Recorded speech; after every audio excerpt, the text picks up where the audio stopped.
Notion D1.5, notion de ratio. Première partie, définition. Deux nombres A et B sont dans un ratio 2:3, signifie que A sur 2 égale B sur 3. Donc cette définition à prendre par cœur, on ne peut pas l'inventer.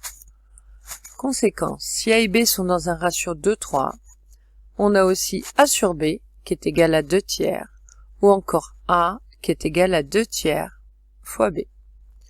Cela revient aussi à dire que les grandeurs A et B sont proportionnelles aux grandeurs 2 et 3. Deuxième définition. Trois nombres A, B et C sont dans un ratio 2:3,5, signifie que A sur 2 égale B sur 3 égale C sur 5. Remarque, la notation utilisée du ratio, avec les deux points, ne doit pas être confondue avec le symbole de la division. Donc, il faut bien faire attention, c'est une notion. C'est une notation, pardon. Exemple. Donc là, on va voir plusieurs exemples d'application de comment on fait avec un ratio. Premièrement, partager une somme, partager un nombre en suivant un ratio. Donc ici, j'ai deux personnes, Pierre et Alain, qui se partagent 240 € dans le ratio 2/3, 2:3. Quelle est la part de chacun?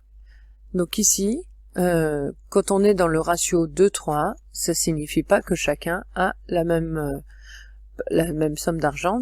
Du coup, ça serait trop facile, on divise par 2, on a la part de chacun. Ici, ça veut dire qu'ils n'ont pas le même montant chacun. Donc quand on est dans le ratio 2, ça veut dire que Pierre, il a 2 parts, pendant que Alain en a 3. Donc il faut regarder avec le dessin. Donc ça, c'est la somme d'argent, les 240 €. Quand on est dans le ratio 2/3, ça veut dire que le premier a 2 parts, le deuxième en a 3.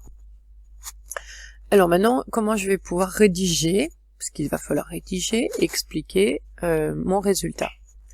Donc on a besoin du calcul littéral avec des lettres pour essayer de formaliser les choses. Donc on va appeler petit a la part de Pierre et B celle d'Alain. On revient à la définition. A et B du coup sont dans le ratio 2:3, signifie donc que A sur 2 égale B sur 3. Donc là, c'est juste pour formaliser le ratio. Ensuite, on explique. Les 240 € ne sont pas partagés en parts égales. Pierre, donc c'est le premier, c'est ce qui est en bleu. On a dit qu'il recevait 2 parts lorsqu'Alain en reçoit 3. Mais je ne sais pas combien ça fait une part. C'est ce qu'on va devoir trouver. Si j'ajoute le nombre de cases qu'on a fait ici, il y en a 2 plus 3, on obtient 5. Il faut donc partager les 240 € en 5 parts égales. Donc j'ai une division à faire par 5. Alors je l'écris en fraction, la division, puisqu'on a des astuces de calcul mental. Pour diviser un nombre par 5, on prend le double. Pour se ramener une division par 10. Et diviser par 10, on sait faire. Donc ici, on enlève un 0, on obtient 48. Du coup, les 240 €, on a vu qu'ils étaient partagés en 5 parts, et donc de 48 € chacune. Maintenant, il reste juste à faire la répartition. Pierre, on a dit qu'il recevait 2 parts. Donc là, c'est pas un 2 points mathématique, hein, c'est juste un 2 points de français. Donc 2 parts à 48 €. On obtient 96. Du coup, Pierre reçoit 96 €.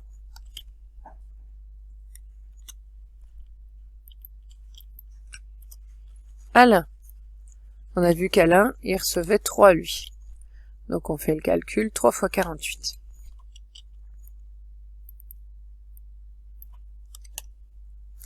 Donc 3 fois 8, 24, donc ça se termine par un 4, je retiens 2, 3 fois 4, 12, et 2, 14. Alain reçoit 140 €. 144 €, pardon. Ce que vous pouvez faire à la fin, c'est vérifier.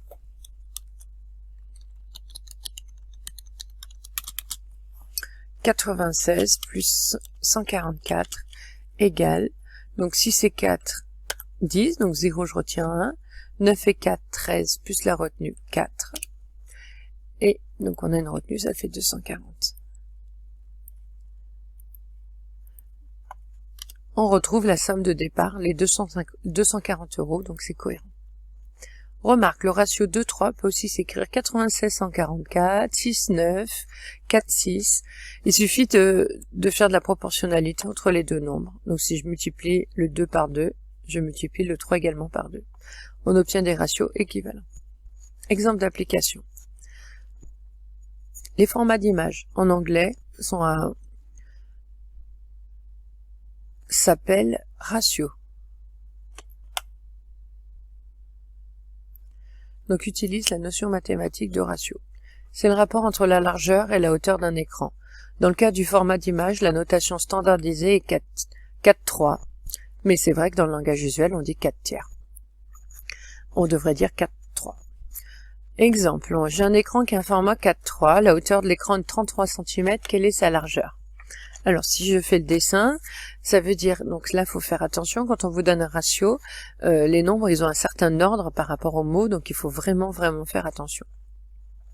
Donc là on me dit hauteur, on me dit que la largeur est la hauteur d'un écran. Donc d'abord c'est la largeur, donc 4, ensuite la hauteur 3. Donc on compte le nombre de parts, 4 plus 3, il va y en avoir 7. Ici, je n'ai pas la totalité, largeur plus hauteur, ça correspondrait à rien concret. Donc on va pas faire ce qu'on a fait, on va pas partager, c'est pas un partage d'un nombre suivant un ratio, c'est vraiment la proportion de chacun.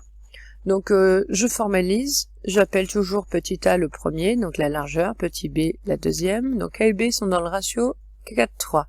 Donc ça signifie que a sur 4 c'est égal à b sur 3. Mais moi ce que je veux c'est l'un en fonction de l'autre. Donc moi je vais plutôt écrire un autre calcul qui est donné dans la définition. Du coup pour calculer le a, je fais 4/3 fois b. Alors on peut faire une étape, donc ça c'est la définition. On en avait un autre qui me disait que a sur b égale 4/3. Après, c'est à force de les manipuler que vous passerez facilement de l'un à l'autre. D'accord? Moi ce qui m'intéresse c'est d'avoir le a, donc la largeur en fonction de la hauteur, puisque la hauteur je la connais. On me dit que la hauteur est de 33 cm. Donc la hauteur c'est b, donc je sais que b égale 33. Du coup je remplace. A égale 4/3 fois 33. Donc là on arrive simplement à un calcul mathématique. Donc je vous rappelle que quand on prend une fraction d'un nombre, on a vu qu'il y avait plusieurs méthodes différentes pour pouvoir calculer ce calcul-là. Ici la plus efficace c'est la méthode 2, c'est de recouper le 33 et le 3. Donc on écrit le 4, le fois 33/3. Pourquoi? Parce que 33/3 ça fait 11. Donc j'ai plus qu'écrire 4 fois 11, et ça fait 44. Je réponds, la largeur de l'écran est de 44 cm.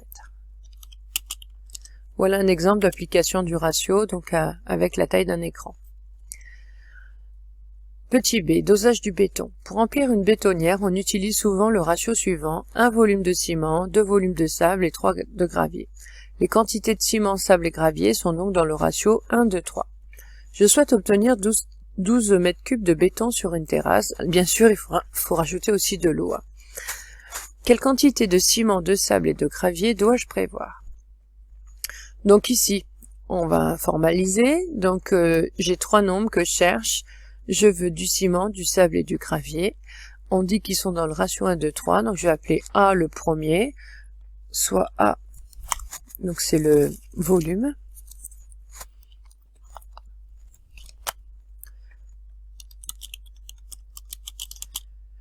Alors le premier c'était le ciment. B ça sera le volume de sable.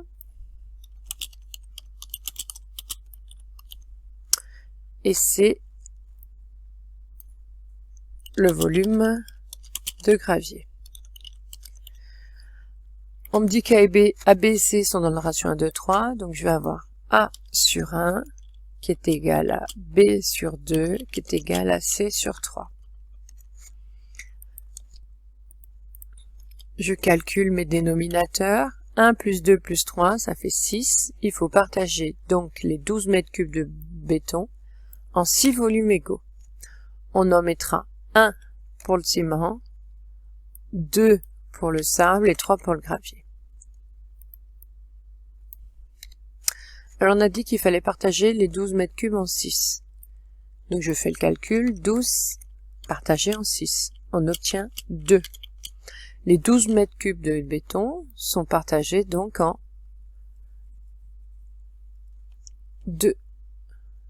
6 volumes, pardon. Et chaque volume, on a trouvé 2 mètres cubes chacun.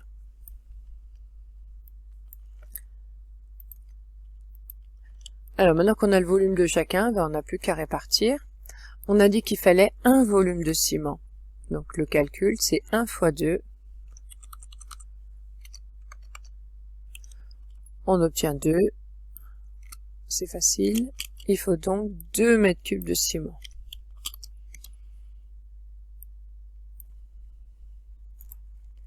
Pour le sable, c'est le deuxième. Il fallait 2 volumes de sable.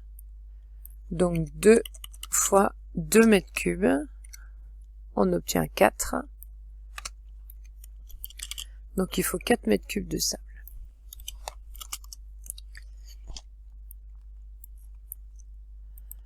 Donc le dernier, ce sont le gravier. Il faut 3 volumes de gravier. Donc on fait 3 fois 2.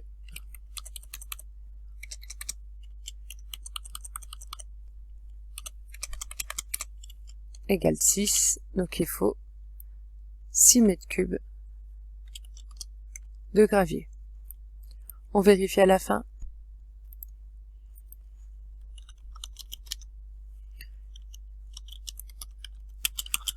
Donc la vérification, faut la faire. C'est pas long, c'est un tout petit calcul. Là on fait pas d'étape, on vérifie juste d'eau. On obtient bien 12 mètres cubes. Donc j'ajoute le volume de ciment, de sable et de gravier, j'obtiens bien mes 12 mètres cubes de béton, donc c'est bon. Troisième partie, ingrédients dans une recette. Le fameux 4 quarts est un gâteau dont la quantité d'ingrédients, œufs, farine, lait et sucre sont dans le ratio 1-1-1. C'est pour ça qu'on appelle ça 4 quarts.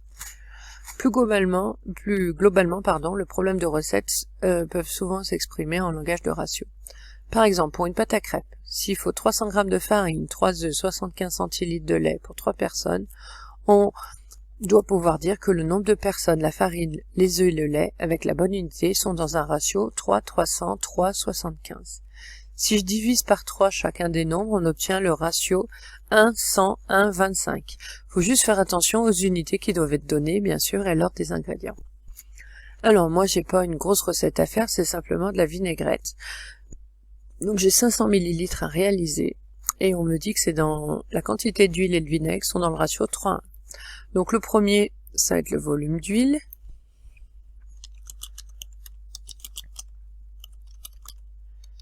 Et B, ça va être celui de vinaigre.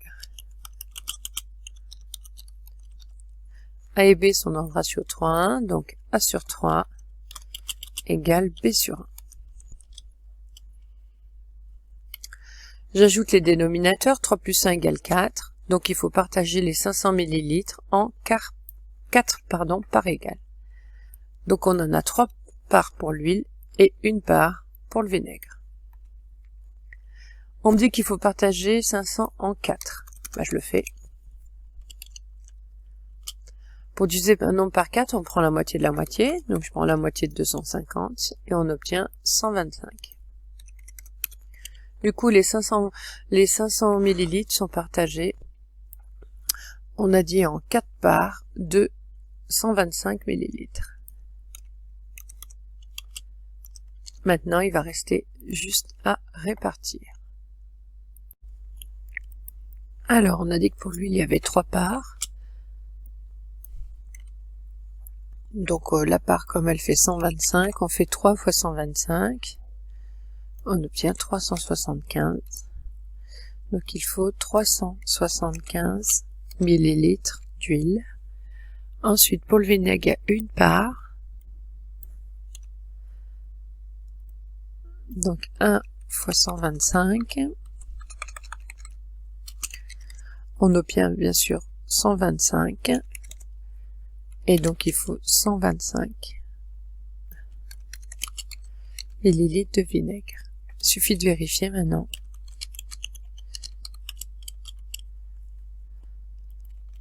« 375 plus 125, ça fait bien 500 millilitres de vinaigrette. » Voilà, la notion est terminée.